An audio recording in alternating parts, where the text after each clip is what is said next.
Esto es Epicentro, el podcast del Centro de Convenciones de Costa Rica, donde las ideas laten, se conectan y construyen el futuro. ¡Empezamos!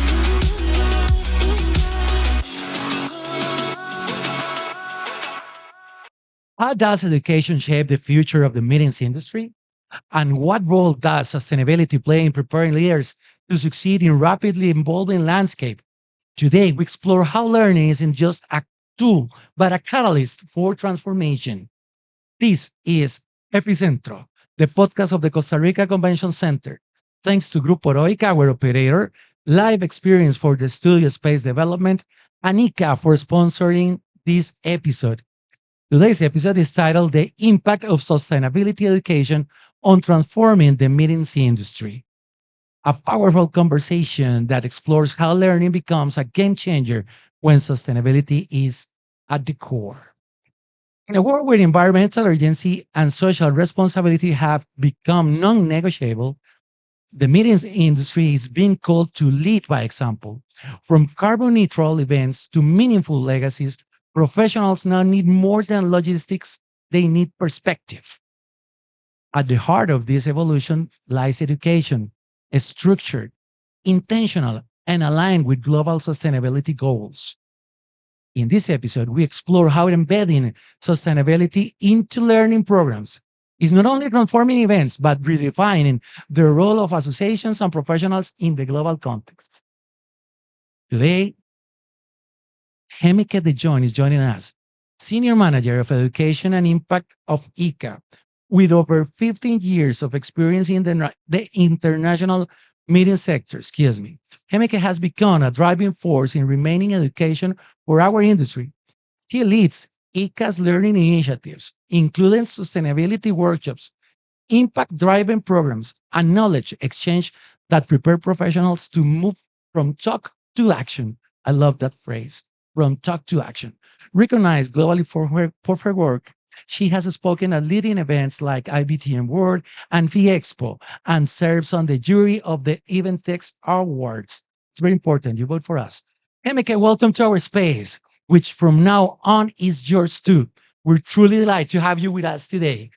Thank you very much, Max. I'm very much looking forward to talking a little bit more with you today. Yeah, thank you, Hemeke.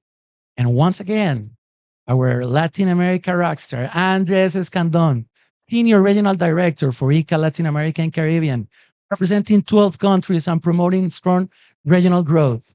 Andres emphasized Latin America's biodiversity, cultural identity, and collaborative spirit, assets that position the region as a key player in the future of international associations meetings.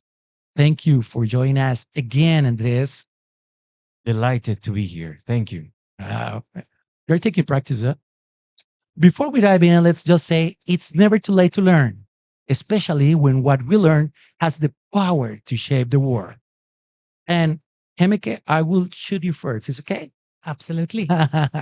According to the 2024 Global Meetings and Events forecast by American Express, over 78% of planners believe sustainability will be a defining factor in event strategy by 2026. However, many still struggle to implement actionable frameworks. Emeke, how can education programs help professionals bridge the gap between sustainability awareness and meaningful action in the meetings industry? Very good question, Max. And I think we have to take a few steps back. I think for me, and I always like saying this, I want to make our meetings industry future proof. We have to make sure that we're still around in 5 years' time, in 10 years' time. And for this, we really, I think, need to change the way we do business and the way we travel, the way we meet. Uh-huh. I always give the example of like, if you talk to young kids today and you ask them, what is sustainability for you? They'll be like, what do you mean sustainability? It's part of my way of doing business, of my way of playing, going online. So I think we need to find a way of getting that mindset of like, how do we make sure that in every way we do our business, from selling, from creating an event, from even traveling, we make sustainability an automatic by default way of thinking and doing. Uh-huh. And that's, of course, a dream. And I think we have to be realistic. We also see a lot today, people just kind of don't want to do it anymore. I think we have to be honest. We are in a period of time that there is a bit of a separation between those who really still want to go for it and those who say like we can do without it. But let's be honest, climate is changing, society is changing extremely fast. Yes. So we as a meetings industry have the wall. I think we have to take this responsibility of showing the way forward and using our meetings and events as catalyzers for change, and especially in terms of sustainability. And I love the phrase that we have to take the responsibility because we have a deep impact in the climate situation. We do. Unfortunately, our industry is one of those that pollute a lot in the sense if you look at CO2 emission, the moment you travel, you take the plane usually. So it's not green. On the other hand, I think, and that's where we're thinking about, that's the negative impact we have. But when we meet and look at the event today, when we bring people together, there is so much happening on site afterwards. The legacy you leave behind in the destination, in the venue, in the association is so big. And I think that's where the power lays for the future. And that's also the challenge at the same time, that we have to keep telling that narrative. Yes, there is some negative impact when we travel. And how do we mitigate that? That's one thing. But on the other hand, our positive impact, it's 10 times bigger. Yeah, of course, Hemike. And again, Andres, it's very important the articulate efforts. Things, for example, our convention center in this event, the Expo, we are doing a neutralize of the 100% of the missions of our operative team. So it's important to put this in the purpose of the new generations. Well, yes, definitely. I think, and tie in a little bit everything that you're talking about, the new generations, education, and sustainability. I would say that, yeah, everything starts on education, and I think that we should take the example that you have here in the convention center in Costa Rica, and how do we translate that into real education or training for the next generations, right? I mean, there's a growing interest for sustainability. It's a word that we have been using for quite some time, Yes. but now it's time to actually, okay, let's break down that word. What does Yeah. it mean to be sustainable? Mhm. I think at the end of the world, I mean, at the end of the day, the new generations, they need our guidance and whatever we're doing right now to actually, I mean, but we need to materialize it in a way, education way, of course, whether if it's a certification course or a training. I think that's necessary right now. I mean, I'm really not sure, and maybe Hemeke can help us with this, but how many programs for next generations are there currently regarding sustainability? I Mm. mean, I cannot tell. I mean, from an industry perspective, I'm not sure if there's any. Many. I can't give an exact number, but I know it's a long list for sure. Imagine that. Yeah. Imagine that. And I think that we have to open the scope because we need to talk not only of about environmental things, but economic things and social projection. So looking forward to these new generations take conscience of all that areas too. Yeah, absolutely. And I think also to come back to, the solutions for this is like, of course, education, education, and education. Yeah, it's true. But it's also going outside of our bubble. I always say, like, let's look at how do other industries become more sustainable? Because to be fair, some other industries are even much more polluting than us, but they are also making efforts Mhm. to become more sustainable. Thinking about all the chemical sector, for instance, Yeah. to name one. So I think we really need to look for inspiration outside, get new ideas, and of course, let's embrace technology as well to help. We had a session the other couple of days ago here at Fiexpo, also talking about how AI can be our new friend in making our events more sustainable. I think again, your Congress venue is a nice example how technology is also helping us to connect here on site with people maybe on the other side of the world, which means they don't need to travel, for instance. So I think there are a lot of solutions around. It's about bringing them into our industry and telling the story better. Well, Technology and AI, it's mandatory nowadays. A 2023 ICA report highlight that more than 60% of its members are actively seeking modular, peer-driven, and hybrid learning formats focused on sustainable development. In your role at ICA, how have you seen sustainability reshape the way education is designed and delivered for our industry? Emike? I think it's I always say it's a matter of creating a journey. And everybody starts somewhere, maybe in a different position in that journey. Some people are really at the beginning of it, some people are a little bit further. And I think being ICA, we have to make sure that we create a framework where everybody feels comfortable to start or continue their journey. Um, to be very honest, I think within ICA ourselves as an organization, we also need to think very carefully about how do we want to look as an organization? How do we want to show when we do our annual event this year, for instance, in Porto and next year in Panama? How do we show our members by showing them clearly how we do sustainability, not just talking, but doing is also very important. So it's one way showing the example, giving inspiration to the members. And on the other side, is listening to their needs and based on their needs, create education in terms of sessions, modules, as you say, whether it's online, whether it's at events like Fiexpo, always continuous development, I think, learning activity as well. Uh-huh. Yes. For example, next July at the Granada, that exchange between venues, different sites around the world. Absolutely. I'm actually really proud to say that it's our flagship event for sustainability within ICA, the Global Association Forum in Granada, where exactly we're bringing all the different players together to come and think, but also to work together. Mhm. We're making them work this time, how we can do better. Andres, you are always pushing the share of knowledge, how to we share best practices with our partners in other parts of the world. I think that Jemica is talking about this one.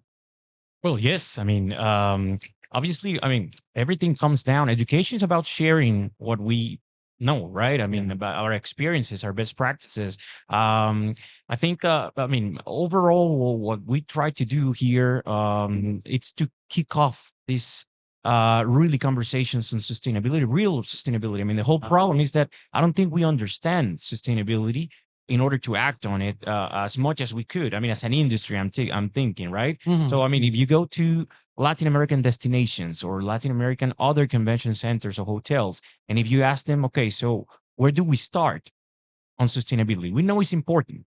We know it's important for the world as humans, as a human race, and our planet needs it. Of course, we need to be sustainable. But I mean, from our industry, how do these destinations actually start doing something?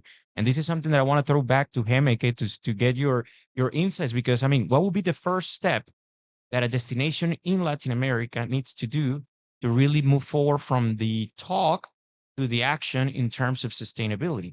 I'm not sure. Maybe another place, not Costa Rica, because they're already advanced on that. But what would you think on it? Think it's a very good question. And I think this is also something that each destination, each city in Latin America has to look for itself. Like, first of all, kind of do a mapping, if you like, an analysis from where are we today? What do we already have? Because to be honest, I think very much we think we're not doing anything. But when we deep dive and look at a lot of cities here in the region, they already are doing things. So it's first, what do we do? What are we already doing? And then it's, as I said, it's creating this journey of a 1-2 year action plan, going quite concrete and okay, what are the elements we can improve? Mhm. And then where do you get the means? Where do you get the capacity? But it's really creating, I would even say, a business plan for your sustainability. Make it also, I would almost dare saying the word fun. See it as a project where you can really, through an action plan, go step by step to really make that change little by little. Because if we go too fast, we lose people. So again, step by step, but have a clear plan ahead of you. Early this morning, we were talking about it. Let's put this on paper. That's it. And the next steps and seek the plan. Last question. The European Sustainability Reporting Standards are pushing companies to redefine how they track impact. In events, the idea of legacy is becoming more measurable and central to decision making. What role does sustainability education play in helping associations and destinations design events that go beyond the experience to leave a true legacy? Sustainability as a key changer of true legacy. I think it's all about a matter of quality. I think it's differentiator as well. I think those destinations, those venues, those associations that choose to go for sustainability integrates in their way of leaving a legacy behind, showing that they not only want to have a good event, but they care about the planet, they care about the people. So it's It's, as we call it, it's being more purposeful in what you do. Mhm, mhm. Purpose. It's about purpose. That's a big word for Yeah. new generations. Exactly. And again, I think it's important. We're talking about economic impact that remains important, but I always like to say to people, see it as you go hand in hand, economic and societal impact. Yes, yes. That goes hand in hand. We have to materialize the impact of sustainability. If you put a name and put the kind of money that you're saving, for example, or if you're doing more business for those sustainable practices, that's the way to show ROI. Yeah, I agree. I think we always end up our conversations talking about ROI. Yes. Yeah, at the end, I mean, if we look at our industry, there's public sector and there's private sector. But at the end, if we want them to commit to doing events with purpose, right, with a legacy, we need to explain what is the ROI and the return on the investment for a destination or a public entity like a convention bureau or a DMO or a secretary of tourism or economic development, but as well to the private sector, the convention centers, the hotels, the providers, catering, airlines. We need to explain to them like there is real ROI for your organization, for your role beyond the purpose of being human, right, and being sustainable. So I think that's the most important part. I think in the message from this conversation, I would say, yes, we need to do things with purpose, and that's the whole point, to leave a legacy, right? Each event, each industry, but we need to explain to them why, right? Why? And I think if I just may add, I think it's also about, looking at what's the gap in the destination, what's the gap for the association, for the industry, and it's filling in that gap that you do with your event. Yeah. Learn what to do, in what way to do it. Yeah. Emike, before we close, we'd love to invite you to share a final thought. What message will you give to professionals who want to embed sustainability deeper into their work and leadership? A final statement of Emike. I think if you haven't started yet, start today. Uh-huh. And for those who have started, keep up your work, don't stop, and do share your passion for it with others. Yeah, the passion. Andres, your message. Well, I would just say go from talk to action. I mean, if you want to really embed sustainability in whatever we do, we need to, just be curious and start, reading. And if there's so much offering out there, but I'm going to change that. It's like talk to people, Uh-huh. because right now there's a lot of good ideas and good experiences and good best practices. So the whole point to start is just start talking, because I think sometimes we stay silent, and that's where the sustainability doesn't happen. It happens when we talk, when we interact, right? That's where you get the kickoff for this type of lifelong learning and stuff. We need to be more upgoing in that situation, huh? Yes. It was an honor to share this conversation with such a forward-thinking leaders in our industry. To our listeners, thank you for tuning in to Epicentro, the podcast of the Costa Rica Convention Center. You are our reason for being. We are the Costa Rica Convention Center, operated by Grupo Heroica, brought to life by Life Experience, and sponsored by ICA. Until next time, stay curious, stay committed, and keep creating impact. Por hoy, agradecerle a ustedes por compartir con nosotros este episodio especial de Epicentro y despedirnos a nombre de Grupo Heroica, operador del Centro de Convenciones de Costa Rica, y de un servidor, Max Chacón. Un saludo fraterno, esperando nos volvamos a encontrar en el futuro cercano. Gracias. Hasta aquí el episodio de hoy. Le invitamos a escuchar la siguiente parte en un próximo episodio de Epicentro, el podcast del Centro de Convenciones de Costa Rica.